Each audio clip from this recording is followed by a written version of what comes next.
What up, guys? Welcome back to the channel. So I'm gonna keep on picking this bone of this line breeding stuff and picking this bone of, breeding dogs and that whole thing, right? There's so much stuff to be covered. There's so much stuff that I don't know, right? And I'm sure that I have let something slip and told you guys something a little bit wrong or something like that. But I try to give you guys a push in the right direction to get a hold of the right kind of people that has the right kind of information for you. But I'm going to keep on hammering away at this because this is just a huge knowledge bank that can be delved into, and we can learn a lot when it comes down to this. And I think we're all better for it in the end. I know it's not so much as a hunting thing, but this goes into it, man. This is going to help you understand a lot of stuff and a lot of behaviors that you'll see running through dogs and things like that. So I think it's very important to go ahead and cover a lot of this stuff, and I'm going to cover it the best that I can. Just a little bit of a little bit of whistleblow for the channel here. I actually reached out to Canine Sentinel and reached out to him, and I asked him if he wanted to be on the podcast. So I'm trying to get that put together for you guys. I think that would be awesome video for everybody to actually have somebody who is, a person with a degree in this stuff, a person that practices this stuff for years and years and years and years. I think it would just be awesome. Okay, so I want to just point out here, I have been a pusher of line breeding. I've been this guy that has sit here and waved that flag. Line breeding's the best. Line breeding's the best. Absolutely, I still think that holds true. But there's some caveats to that, and we're going to talk about those caveats. Number one, line breeding is just like any other thing, just like any other scatterbred dog, if you are not selecting the correct dogs to continue to line breed, okay? And I am going to show you guys that. I have my little crayons here, and I got my paper here, and we're going to talk about why selecting the correct dog when line breeding is going to go the full way. And I do want to say here, when I went over the pedigrees video, and I went over Tilly's pedigree, and I said she's 50% this, and a quarter that, and a quarter this, if they were selecting dogs and they were reproducing dogs, them are the traits.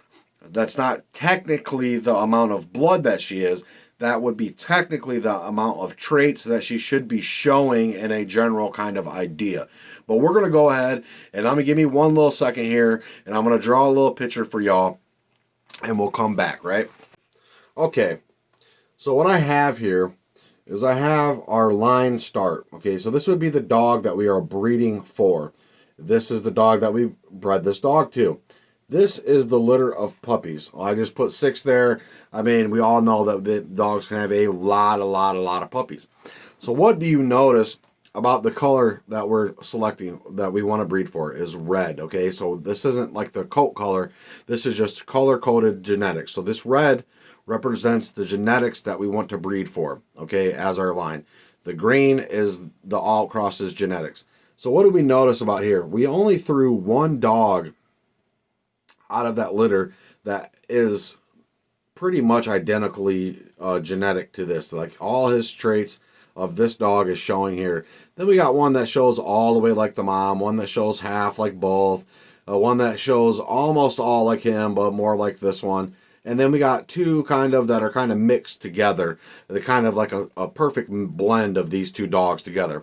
Okay, so when we do this, we all know this, right? So just because you breed these 2 dogs together doesn't mean that every single one of these dogs are going to be the same. They're not going to look the same. They're not going to act the same. They're all going to be unique, and they're all their genetic traits are going to be a lot different and look in a lot different kind of ways, right? So let me go ahead and draw a little bit more here, and we'll come right back. Okay, guys. So what I've done is I've just basically took this dog and outcrossed it to a totally different dog. And as you can see, I kind of made the litter consistency exactly the same as this. And again, and within this litter, we only got one that was kind of most like him. And then we got some that are a little bit mixes of both, one that is exactly like her. So this is where selection counts, okay? This is where selection makes or breaks line breeding, okay? This is where it makes or breaks it. Because, yes, these puppies and these puppies both are fathered by this dog, right? But if we take, let's say, this blue dog that is just like the mother, and we take this green dog and that's just like that mother, and we breed those two dogs together, are we going to get a red dog? No, we're not. We're going to get a blue or a green or a combination of a blue or green. And maybe on the off chance, we will throw one that is kind of red just because they're related, right? So when we are line breeding, we need to select the dogs that are most like the dog that we are breeding for to ensure that we are pushing those traits forward to the forefront of the blood. Okay, so what we would do in this case, and this is a very common way to start a line, this is a very common breeding that happens in line breeding, is a half siblings, okay? So we're going to select both of these red dogs and we're going to breed those together. And I'm going to draw a little bit more and we're going to come back and we're going to talk about it. Okay guys, forgive me for my drawing. So this is our new breeding here with our half siblings of our ones that are so much more like the main dog. Now if you look down here, because we're putting this together more times, right, so we're doubling up on this male, then we might end up with more reds. Okay, so we're upping the amount of times that we're getting close to this dog. So a lot of people, when they get to this point, what they want to do is take this dog and breed it to one of these dogs. You want to breed it to one of the red dogs, right? You want to breed it to one of those genetics showing whatever the case may be. We're going to take him and we're going to breed him right back down to there, and then we're going to look at what happens, okay? As you see, I've drawn my line down here and brought it off of this one right here to give us, so this would be a grandfather to whatever breeding. But what we're doing here is, since we select red and select red and select red, these traits should be pretty well thick within this dog. This guy has all those traits because he is that dog. Now, if we take these two and we breed them together, look at the frequency of this trait that will show up. Yeah, we still got some odd colors. Like this one is nothing like him. It's like these two because that's in their lineage as well. This one is kind of like a combination of all three. Then we got, but these are mostly like him, because what we've done is we have now taken a 50%, 50%, which is him, and then we bred those two together, which gave us another 50%. But it's genetically farther from him, but it also has the same amount of blood as these guys, except for it's coming and mixing with these two other dogs.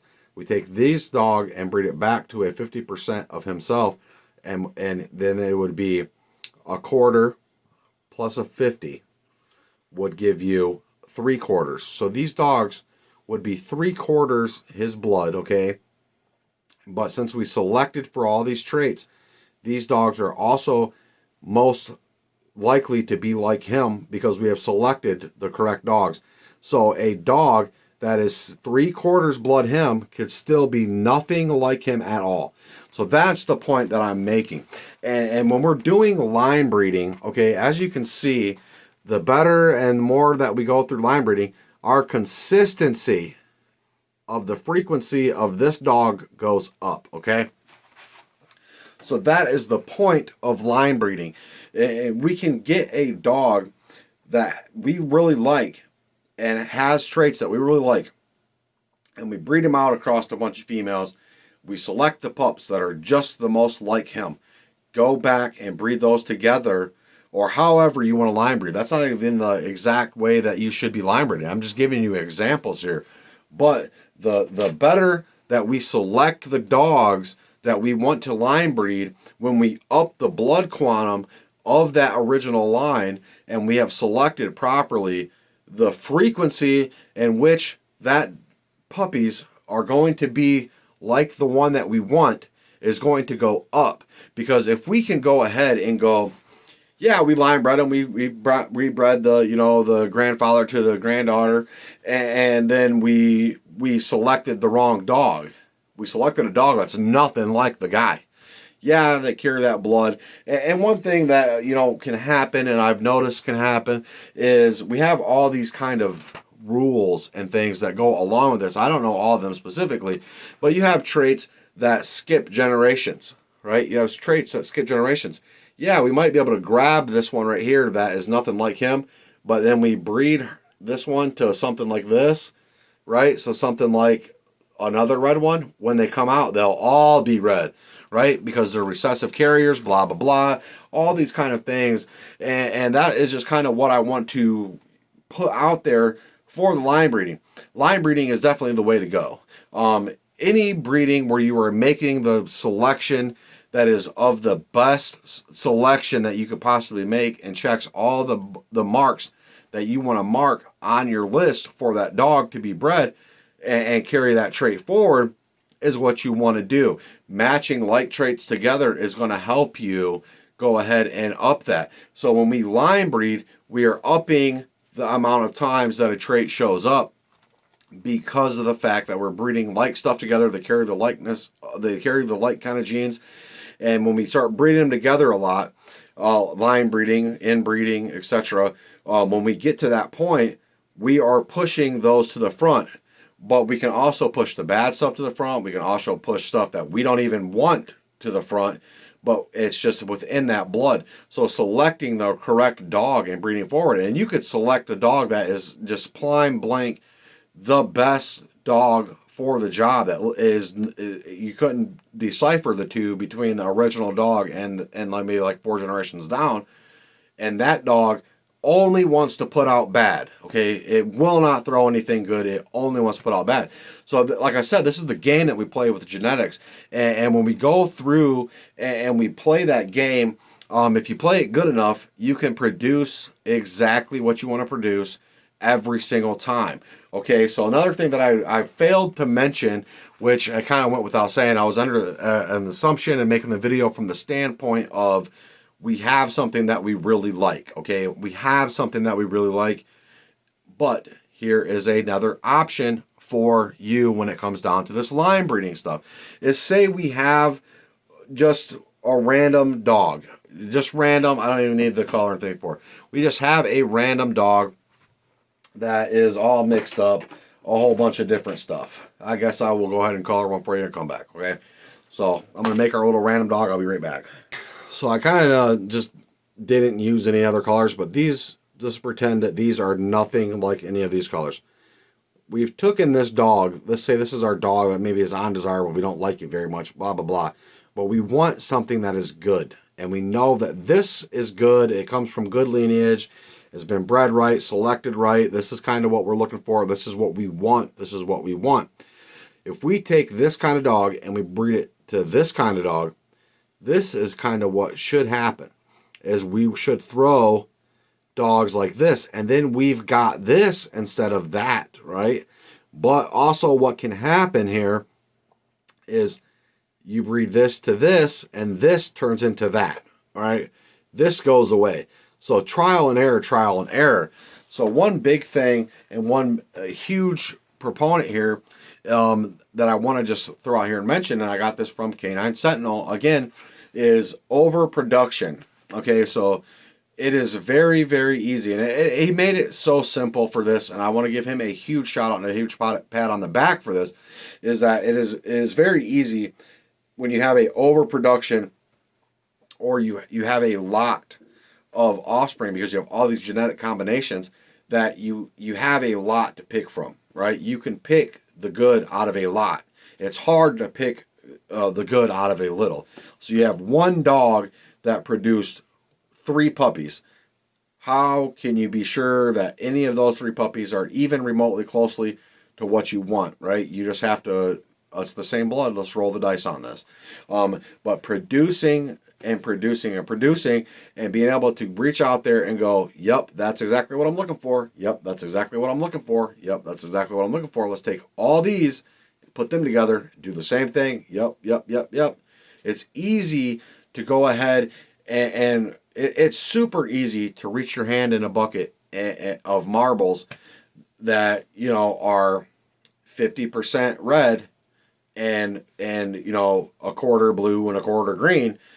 But there's 1,000 of them. You're going to reach in, and the chances of you pulling out a red one are going to go up, right? But if we only have a handful of them in there, reach in there, we kind of don't know what we're going to grab out of there. yeah, the chances are we'll get a little bit more of them being red, but also the chances are we come out with no reds, right? So it's kind of that. I think doing it that way is kind of the easiest way to kind of put it in perspective.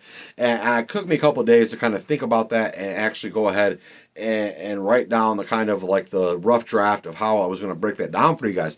Now, that is no way remotely close to exacts. That is just kind of a general idea.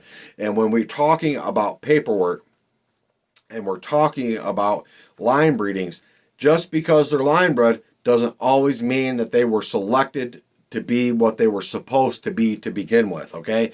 So that is something that is very important to know, okay? That's something that is very important to know. And then also the last thing that I want to kind of touch on is, like I said, when we want to loosen up a line and reach over, we can grab something that is very well line bred of something that we really like, loosen our line up, breed to this, and then we reincorporate it, and we have grabbed what we wanted to grab out of that line and reincorporated it into ours, and then reincorporated that into our main line.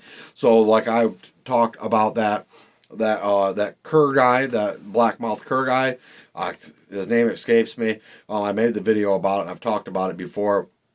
But he has been breeding cur dogs for a very long time. Basically, what he was kind of saying is you have to watch what you bring back into your line, because you can put something bad in there that takes you generations and generations and generations to get out. So the best idea is to, when you make a outcross, to go ahead and bring something back into your blood, is to shore that up and make its own little line out of it, really, like within a couple things. Make sure you're getting what you want before you start putting it back into exactly what you wanted to put it back into.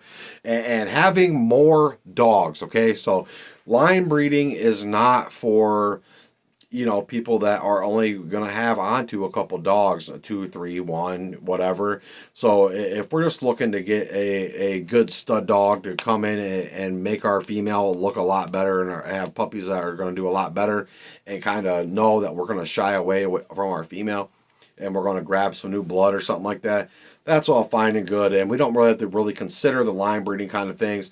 But it is a good information to have when we're looking at paperwork and we're checking papers and we're looking for this kind of thing, is because we can get a good idea, right? So one very good idea, or one very good indicator that we can have that somebody has been selecting the appropriate dogs and it's selecting the appropriate animals, is a producing line of dogs. And what I mean by that is, okay, so producing technically means having puppies, but I mean producing as in he is having puppies, and those puppies are actually getting grand champed like he was, and then they're having puppies, and then they're getting grand champed like he was, and they're getting grand champed like he was. So if we have a line bred grand champion producing line of animals, or a world champion producing line of animals, somebody's doing something right, okay? That's why if we are looking and putting that information together of line breedings and producing animals in the way of night champions, grand champions, world champions, whatever you want to say, then we know that these dogs are producing what they're supposed to produce and what they're after. Same thing goes for show lines, same thing goes for whatever you want to call it, right? So there are kind of just that ticket to check when we're looking through that things. So and the other one here too, like I said, is when we get prolific ones, okay? So the guys that have overproduced and overproduced and overproduced, and they've weeded them out and they've weeded them out and they've weeded them out, and you have grown your population of specialized animals to a big population of specialized animals, but you have weeded out all the culls and you don't really have to worry much about it. And that's where we get into like Kemmerstock Feist, and we get into our curs, Kemmerstock curs and Bargerstock Feist and Steffen's curs. We get into these bloodlines of these families that are pretty well shored up. The Mullins Feist, I believe. Just there's a plethora of these animals, especially within the Feist and the Cur Dog world, to where they have these offshoots of their very kind of their own, and they do what they do, right? That's because somebody has went through the time and the pain in the process to produce consistent animals through line breeding, through inbreeding, and through selection. Selection. But guess what, y'all? Y'all keep them treed. I think that will definitely be kind of a wrap up on that until I kind of see what's going to go on with Canine Sentinel. But y'all wish me luck. Like I said, y'all keep them treed.